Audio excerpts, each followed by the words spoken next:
नमस्कार दोस्तों, स्वागत है आपका वनडे एग्जाम सेंटर में। दोस्तों, आज के वीडियो में हम लोग बीए फर्स्ट सेमेस्टर हिंदी का जो पेपर है जिसका नाम है हिंदी काव्य, उससे संबंधित एक मॉडल पेपर का अध्ययन करेंगे। इसमें हम लोग जानेंगे कि कौन कौन से ऐसे महत्वपूर्ण प्रश्न हैं जो आपसे परीक्षा में पूछे जा सकते हैं और कौन कौन सा ऐसा प्रश्न है जो बार बार आपसे परीक्षा में पूछा जाता है।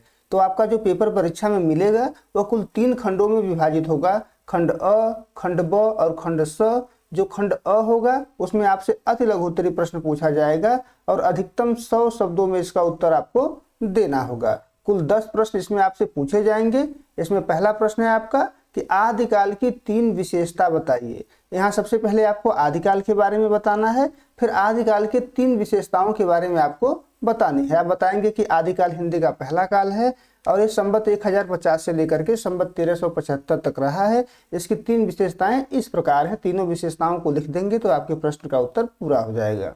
जो आपका दूसरा प्रश्न है वो है कि अमीर खुसरो की रचनाओं का नाम लिखिए। तो सबसे पहले आप अमीर खुसरो के बारे में बताएंगे कि अमीर खुसरो किस काल के कवि हैं, कब उनका जन्म हुआ था, थोड़ा सा परिचय उनका देंगे, फिर उनकी रचनाओं का नाम आपको लिखना होगा।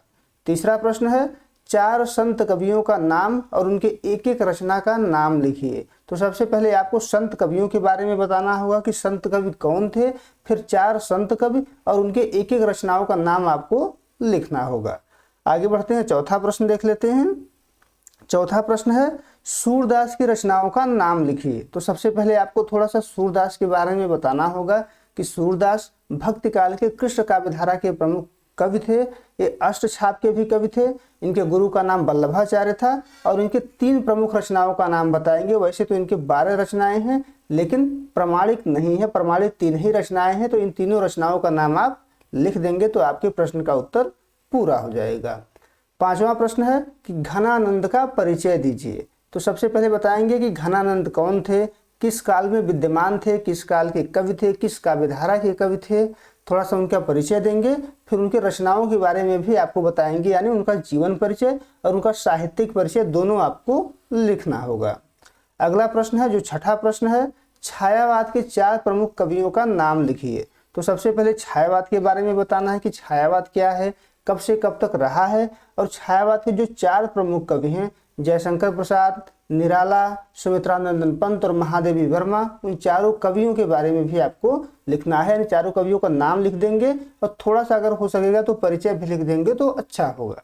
सातवां प्रश्न है भारतेंदु हरिश्चंद्र का परिचय देते हुए उनकी रचनाओं का नाम लिखिए। तो पहले भारतेंदु हरिश्चंद्र के बारे में बताना है कि भारतेंदु हरिश्चंद्र कौन थे, किस काल में विद्यमान थे, कब उनका जन्म हुआ था, फिर उनके रचनाओं के बारे में आपको लिखना है।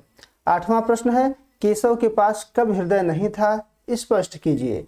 केशव के पास क्यों कब हृदय नहीं था, किसने इसको कहा था? तो रामचंद्र शुक्ल के द्वारा कहा गया था कि केशव को कब हृदय नहीं मिला हुआ था, कि रामचंद्र शुक्ल ने क्यों कहा था, उसी को यहाँ पर लिखना है, उसी का कारण स्पष्ट करना है। तो आपका उत्तर यहाँ पर पूरा हो जाएगा। जो 9वां प्रश्न है उसमें आपसे पूछा गया है कि धूमिल का परिचय दीजिए। धूमिल जो है समकालीन कविता के कवि हैं। उनके जन्म के बारे में, किस काल में विद्यमान थे, कब उनकी मृत्यु हुई थी, कौन कौन सी उनके द्वारा रचनाएं की गई हैं, इन सबको आप यहाँ पर लिखेंगे तो आपके प्रश्न का उत्तर पूरा हो जाएगा। 10वां प्रश्न है महादेवी वर्मा के काव्य संग्रहों का नाम लिखिए। तो सबसे पहले महादेवी वर्मा के बारे में आपको थोड़ा सा लिखना होगा, फिर उनके कौन कौन से काव्य संग्रह जैसे निर्जा हो गया, निहार हो गया, यामा हो गया, इन सभी काव्य संग्रहों के बारे में आपको लिखना होगा, उनका नाम यहाँ पर लिखना होगा। अब आगे बढ़ते हैं। जो अगला खंड है वो खंड ब है। इसमें आपसे लघु उत्तरीय प्रश्न पूछा जाएगा। 200 शब्दों में अधिकतम आपको इसका उत्तर देना होगा। आगे बढ़ें इससे पहले आपको बता दें कि अगर आपके पास प्रीवियस ईयर क्वेश्चन पेपर है या आपका पेपर हो रहा है तो आप हमें हमारे व्हाट्सएप नंबर पर 8307386616 पर अपना पेपर व्हाट्सएप कर सकते हैं, भेज सकते हैं हमको, हम उसको सॉल्व करके आप तक पहुंचा देंगे। इसमें आपका पहला प्रश्न है, वैसे 11वां प्रश्न है कि हिंदी साहित्य के इतिहास का काल विभाजन कीजिए। तो हिंदी साहित्य के जो 1000 वर्ष का इतिहास है उसको विभिन्न कालों में यहाँ पर बांटने के लिए कहा गया है। जैसे आदिकाल हो गया, भक्ति काल हो गया, रीतिकाल हो गया, आधुनिक काल हो गया। फिर आधुनिक काल में जो भारतेंदु युग है, द्विवेदी युग है, छायावाद, प्रगतिवाद, प्रयोगवाद, नई कविता। तो हिंदी साहित्य के इतिहास का काल विभाजन आपको यहाँ पर करना है। 12 नंबर प्रश्न है कि कबीर और तुलसी के राम में अंतर स्पष्ट कीजिए। कबीर के राम कौन थे, तुलसी के राम कौन थे, कौन कौन से दोनों में अंतर थे। जैसे तुलसी के राम निर्गुण हैं, कबीर के राम जो है सगुण हैं। तुलसी के राम दशरथ के पुत्र हैं, कबीर के राम दशरथ के पुत्र नहीं हैं। तो ऐसे जो अंतर आपको मिलेगा तो उन अंतरों को आपको यहाँ पर लिखना है। 13 नंबर प्रश्न है, निर्गुण और सगुण काव्य में अंतर स्पष्ट कीजिए। निर्गुण काव्य की कौन कौन सी विशेषताएं हैं, सगुण काव्य की कौन कौन सी विशेषताएं हैं, उसके आधार पर आप इन दोनों में अंतर कर लेंगे और उसके अंतर को आपको लिखना होगा। अगला जो प्रश्न है 14 नंबर प्रश्न है, अकाल और उसके बाद कविता का केंद्रीय भाव लिखिए। नागार्जुन के द्वारा ये कविता लिखी गई थी। कौन सी इस कविता की केंद्रीय भाव है, कवि इस कविता के माध्यम से क्या कहना चाहता है, उसी को यहाँ पर आपको लिखना होगा। 200 शब्दों में इसको लिख देंगे तो आपका उत्तर यहाँ पर पूरा हो जाएगा। 15 नंबर प्रश्न है, नई कविता की विशेषता बताइए।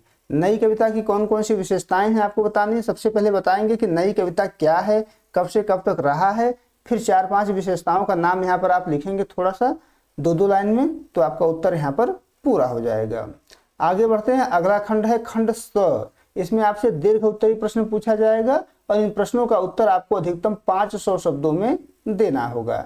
इसमें आपका जो पहला प्रश्न है वैसे 16वां प्रश्न है, तुलसी के लोक मंगल पर प्रकाश डालिए। तो यहाँ पर तुलसी के लोक मंगल पर प्रकाश डालने के लिए कहा गया है। इन तुलसीदास की कविता में जो लोक मंगल पाया जाता है, जो लोक कल्याणकारी भावना पाया जाता है, उसी के विशेषताओं को आपको यहाँ पर बताना है। इससे संबंधित उत्तर हमारे चैनल पर आपको मिल जाएगा, आप जाकर के वहां से भी देख सकते हैं।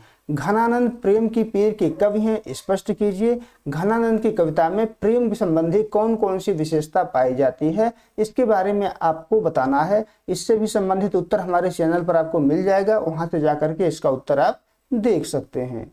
जयशंकर प्रसाद छायावाद के प्रतिनिधि कवि हैं, स्पष्ट कीजिए। अब इस प्रश्न के उत्तर में आपको बताना है कि जयशंकर प्रसाद की कविता में छायावाद संबंधी कौन कौन सी विशेषता पाई जाती है। इसका भी उत्तर हमने चैनल पर आपको बता रखा है, तो वहां से जाकर के देख करके आप इसको लिख सकते हैं। कबीर की सामाजिक चेतना पर प्रकाश डालिए। इन कबीर के बारे में, कबीर जो है समाज के बारे में क्या सोचते हैं, कैसे उनके विचार है, किस प्रकार से वो हिंदू मुस्लिम एकता की बात करते हैं, सामाजिक उत्थान की बात करते हैं, अहिंसा की बात करते हैं, इन सभी बातों को यहाँ पर आपको लिखना होगा। इससे भी संबंधित उत्तर आपको हमारे चैनल पर मिल जाएगा, वहां से जाकर के आप देख सकते हैं। तो ये महत्वपूर्ण प्रश्न थे जो आपसे परीक्षा में पूछे जा सकते हैं। परीक्षा में जाने से पहले आप इन प्रश्नों को जरूर तैयार करके जाइएगा, बहुत लाभ मिलेगा आपको। तो उम्मीद है आपको ये वीडियो पसंद आया होगा। अगर वीडियो अच्छी लगी तो चैनल को सब्सक्राइब कर लीजिए, वीडियो को लाइक और ज़्यादा से ज़्यादा लोगों तक शेयर कर दीजिए। बहुत बहुत धन्यवाद।